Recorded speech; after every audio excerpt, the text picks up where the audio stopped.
Hi, everyone, and welcome to this month's marketing pop-up from the team here at Whole Growth Partners. Thank you so much for joining us today. Let's get started.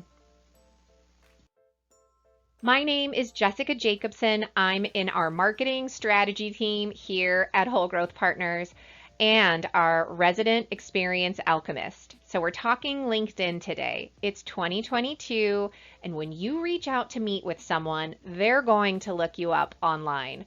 Your digital presence is now your online business card. You have the opportunity to ensure that that online presence positions you as credible and worth meeting with. This is going to help you keep that meeting with prospects. As always, we will talk about the why, the what, and the how of leveraging LinkedIn as both a digital business card and a prospecting tool. So why is social media so important today? Along with your website, your social media profiles are the first place potential prospects go to learn more about you, understand your services, and get a sense of who you are as a person. It's so important to spend time updating these digital tools to maximize their impact. It's important because it helps to give a human element to your firm. You are all individuals with something interesting to say, so let your clients find that connection. It allows for you to own the messaging, the content, and the tone. There's very few other places where you get to have the opportunity to position yourself exactly the way that you want to. It allows for you to engage. This is the best way to build a feed list. See who else your clients are networking with.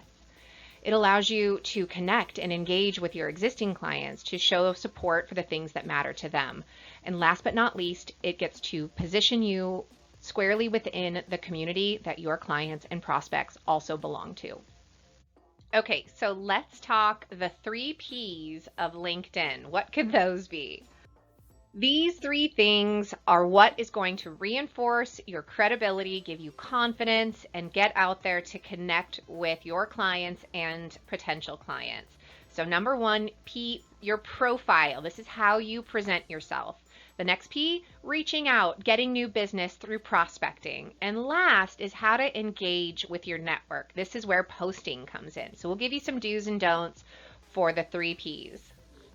First up, your profile. This is the place where people go to verify that not only are you legit, but that you're someone who takes the time to present yourself in the best way possible. Okay, here are our do's and don'ts about your LinkedIn profile. Number 1, use a recent high resolution headshot photo. Even if you've not updated it with a professional photographer in the last 5 years, grab your iPhone, get on portrait mode, and get something that's up to date and reflective of who you are.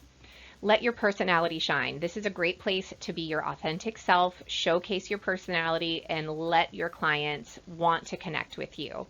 Talk about your why. If this is your first career, you've been at it as a veteran advisor for your entire career, or you're changing careers midway, explain why. What is your purpose? What draws you to this noble profession?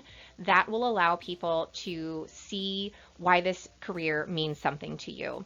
Don't shy away from stating your accomplishments. This is your place to brag. Talk about what makes you the most highly qualified individual to suit your clients' needs. And last but not least, tell your story. Have you always loved puzzles? You loved math class, or you just love problem solving? Make that personal connection to why this work is perfect for you. And here are our don'ts. This is not a place to just regurgitate your work history. That is included down below, but make sure you're using things like your headline and your LinkedIn summary to tell a story, not just restate where you've been working. Don't use too many wordy, jargon-laden explanations of what you do. Make it personal and make it simple so that clients can see themselves in working with you.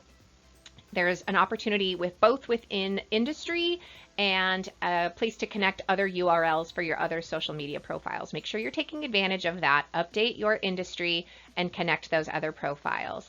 Last but not least, did you know that you can create your own custom LinkedIn URL for your profile?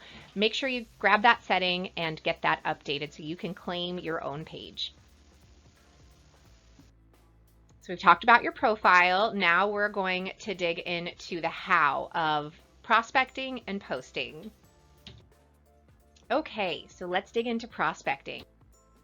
Okay, here are our do's and don'ts of LinkedIn prospecting. Number one, be thoughtful about your messaging. Make sure that you are giving as much as you're expecting to receive. Make sure that the message feels personalized and that you really are taking some time to be thoughtful in the way that you're connecting. So the messaging should differ. So if it's a first connection, it can feel more personalized and familiar. If you're connecting with second and third extension of connections, make sure that you're keeping it slightly more formal. Number one, if we can teach you anything in today's session, is make sure that you get connected to the individual first before you're making any sort of ask. People don't like to be sold to, and get that human connection before you ask for anything. Make sure you spend just as much time learning about them so that you can tailor future conversations to their specific needs. It makes your pitch much stronger down the road. And find out what problem they may have and give them ideas on how to solve it. We want to make this a very giving relationship until the time is right to ask for more. So here are some don'ts. Avoid immediately talking about products. Even if you know the perfect solution and it's product-based, just hold tight on that. You want to do that one-on-one. Don't use those canned messages that are very clearly templated. People can see right through it and it gives a bad feeling. Don't make promissory statements about we promise or we guarantee. We all want to keep you compliant. Don't make a risky ask right off the bat, asking for a meeting in that first email. Yes, we know you want to get in front of them, but just wait and get them on the phone or try to do it in person. Last but not least, let's talk posting. Here are do's and don'ts for posting. Number one, find the pages that are important to your ideal client and your target market and follow them. Engage with them. That will show to your clients and prospects that you care about the same things that they do. Number two, engage. Start liking and commenting on your clients' and prospects' posts. That will show them that you care about what they're thinking about, and that is an easy way to build connection. 3, establish a cadence to your posts. 1 to 3 is perfect, but make sure you're diversifying what you're putting out there. Don't just exclusively rely on content created for you. Maybe one company post, one custom post, and then sharing an article that was relevant to your target market is a great way to mix up those posts. Last but not least, make sure that you're adding your commentary. It's not just a share. You're giving a solid lead-in that explains why this is worth their time to read and why it's important to you. Here are don'ts. Bulk subscribe to company posts. They want to hear your voice, not just your company's. So identify your clients as clients in those shout outs. That is a compliance no-no. Don't, again, use those promissory statements. And also, don't wait until the last minute to remember social media. Make sure that you're planning ahead and posting ahead to meet that 1 to 3 target. That is it for us today. Thank you so much for joining today's marketing pop-up from your friends at Whole Growth Partners. To learn more about us, go ahead and scan that QR code at the bottom of your screen. Let us know what your marketing goals are for the year. If you want more information about our company, visit us at wholegrowthpartners.com. You can reach out to info@wholegrowthpartners.com. I'm Jessica Jacobson. Thanks again for joining us, and we'll see you next time.